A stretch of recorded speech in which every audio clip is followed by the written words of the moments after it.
เริ่มต้นอย่างเป็นทางการแล้วสำหรับงาน K-Day Bangkok 2026 โดยนิชคุณสมาชิกวง K-POP ชื่อดัง 2PM ศิลปินฮาลายูสตาร์สายเลือดไทยได้รับการแต่งตั้งให้เป็นศิลปินอย่างเป็นทางการของงาน K-Day Bangkok 2026 ซึ่งเป็นงานที่จะแสดงวัฒนธรรมรูปแบบใหม่ของเกาหลีใต้ระหว่างวันเสาร์ที่ 23 และวันอาทิตย์ที่ 24 พฤษภาคม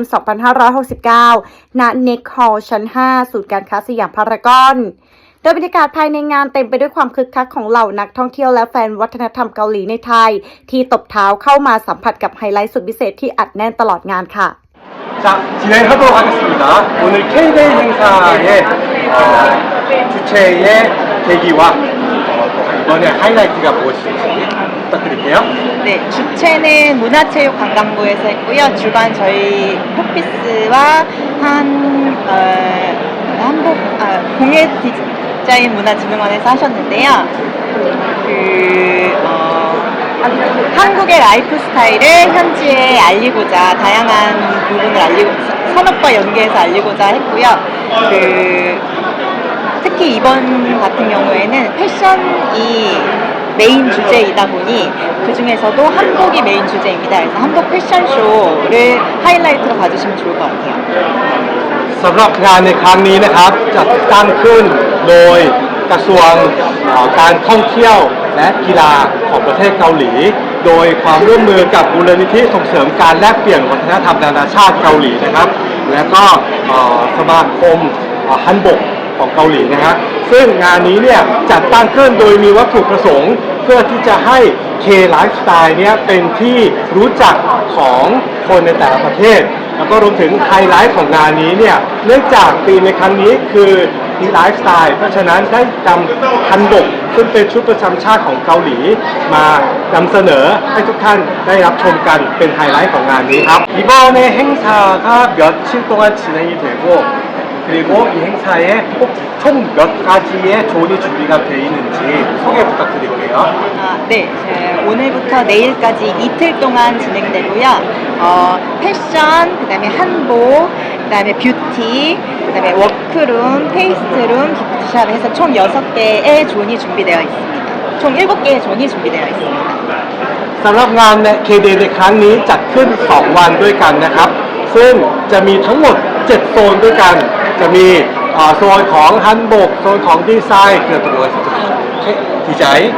뷰티 แล้วก็บิวตี้ 네, 워크숍 เวิร์กช็อปเวิร์กรูม 네, 그다음에 푸드 แล้วก็ฟู้ด 그다음에 상품을 직접 구매하실 수 있는 기프트샵 แล้วก็กิฟต์ช็อปนะครับซึ่งเปิดโอกาสให้ทุกท่านสามารถที่จะมาซื้อสินค้าได้ด้วย이번 K-Day 행사가 태국에서는 처음으로 진행하는 행사에 맞죠? 네. 지금 올해 처음으로 진행되는 행사고 그 첫 번째 나라로 태국을 찾아뵙게 되었습니다. สำหรับงาน K-Day จัดขึ้นในต่างประเทศครั้งแรกที่เมืองไทยที่กรุงเทพแห่งนี้แหละครับทำไมประเทศไทยเป็นหนึ่งในช้อยที่แบบสนใจอยากมาจัดที่นี่คะ혹시 첫 장소로 방콕 태국을 선택하신 계기가 무엇인지 여쭤보겠습니다. 네, 태국 분들이 한국 문화에 관심이 많으시고 특히 그 중에서도 저희가 다루고 있는 패션, 뷰티, 그다음에 푸드 관련해서 관심이 많으셔서 첫 번째 국가로 선택하게 되었습니다. เพราะเราได้ทราบมาว่าประเทศไทยเป็นหนึ่งในประเทศที่มีความสนใจไม่ว่าจะในวัฒนธรรมของเกาหลีไม่ว่าจะเป็นบิวตี้แฟชั่นหรือว่าฟู้ดเราก็เลยตัดสินใจเลือกประเทศไทยเป็นที่แรกในการจัดงาน K-Day ในครั้งนี้ครับ 혹시 우리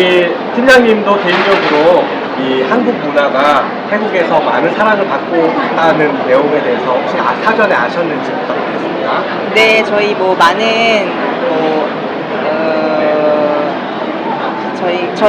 저희 기관에서 해외에서 많은 행사를 진행하고 한국 문화를 좀 다루다 보니 태국에서 많은 뜨거운 반응을 보여주셔서 저희도 이미 알고 있어서 항상 태국을 조금 중요하게 생각하고 있습니다.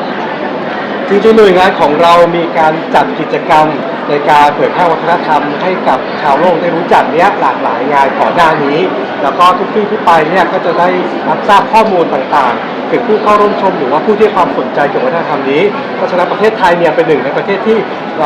เราได้ทราบข้อมูลมาว่ามีความสนใจในด้านเกาหลีแล้วก็ทางเราเองก็ให้ความสำคัญกับประเทศไทยเป็นอันดับต้นๆเช่นเดียวกันครับ내일 하이라이트로 그 2PM의 니쿤이 참석하는 걸로 알고 있는데 니쿤이 내일 와서 참석할 행사에 대해서 이벤트에 대해서 간략하게 소개 좀 부탁드릴게요. 네, 저희 행사의 주제인 그 한복 관련해가지고 니쿤 씨랑 얘기를 진행할 거고요. 니쿤 씨가 저희 행사장을 돌아보고 팬분들도 만날 수 있는 다양한 기회가 마련돼 있으니까 많은 관심 부탁드립니다.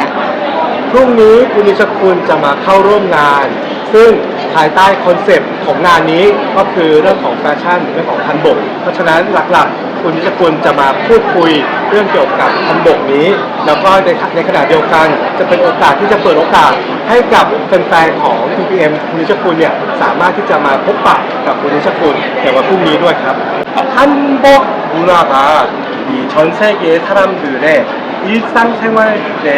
하나의 패션 아이템으로 자리 잡을 수 있다고 생각하시는지 또 어떻게 그렇게 들어갈 수 있다고 생각하시는지 부탁드릴게요. 네, 한국 문화가 해외에서 이렇게 일상으로 자리 잡을 거라고 사실은 몇 년 전까지는 기대를 하지 못했는데 지금 이렇게 된 걸 보니까 한복도 머지않아서 우리 그 많은 전 세계의 대중을 찾아갈 수 있을 거라고 생각하면서 기대하고 있습니다. จริงๆแล้วเมื่อไม่กี่ปีก่อนหน้านี้เราก็ไม่คิดว่าวัฒนธรรมเกาหลีเนี่ยจะไปซึมซับในวัฒนธรรมของประเทศอื่นๆได้ต้องเท้าความตรงนี้ก่อน แต่เมื่อเราเห็นการเปลี่ยนแปลงเราเห็นวัฒนธรรมเกาหลีหลายๆด้านเข้าไปเป็นที่ได้รับความนิยมในแต่ละประเทศตัวดิฉันจึงเชื่อว่าฮันบกก็จะมีในรูปแบบของฮันบกที่จะสามารถที่จะแทรกซึมเข้าไปในวัฒนธรรมของประเทศอื่นๆ ก็โซนแฟชั่นเราอะครับวันนี้เรามีแบรนด์เอแลนที่เป็นมัลติแบรนด์แรกของเกาหลีและได้ความนิยมมากครับในที่ประเทศเกาหลีแล้วก็ยังมีแบรนด์ไลท์เวิร์กที่นำมาด้วยที่เป็นรูปหมาบูลด็อกอะครับที่ตอนนี้ได้รับความนิยมในไทยมากแล้วก็อย่างแบรนด์แว่นที่ดังที่สุดในเกาหลีตอนนี้อย่างเรียตี้อะครับที่เราเป็นตัวแทนจำหน่ายที่ตอนนี้มี BB เป็นพรีเซนเตอร์ครับเราก็ได้นำมาจัดจำหน่ายที่นี่ด้วยครับจริงก็ตื่นเต้นครับมันเป็นการมิกซ์ระหว่างไลฟ์สไตล์ของเกาหลีครับเข้ากับไทยอย่างเมื่อกี้ถ้ากล่าวถึงฮันบกใช่ไหมครับคนเกาหลีทั่วไปอ่ะเขาใส่ฮันบกในทุกปีใหม่หรือว่างานที่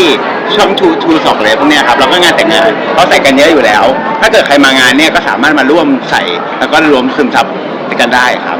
จริงๆเขาชอบอาหารไทยครับผมครั้งแรกที่มาเกาหลีก็เวลาคบกับเขาอะครับเขาเป็นคนสอนผมกินส้มตำปูปลา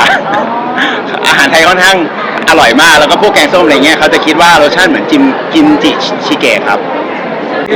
시청하고 계시는 시청자분들께 이번에 내일까지 진행되는 K-Day 행사에 대해서 한 말씀 부탁드리겠습니다. 네, 저희 내일까지 행사 진행되고 많은 체험하실 수 있는 기회가 있고 또 니쿤 씨도 기다리고 계시니까 내일까지 많은 분들이 참여해 주시면 좋을 것 같습니다. 감사합니다.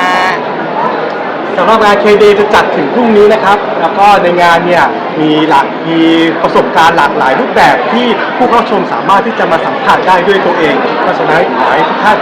มารับสัมผัสด้วยตัวเองนะครับแล้วก็รวมถึงคุณนิชคุณก็จะมาด้วยเพราะฉะนั้นขอให้ฝากให้ทุกท่านติดตามแล้วก็มารับชมงานด้วยตัวเองด้วยครับ ขอบคุณนะคะ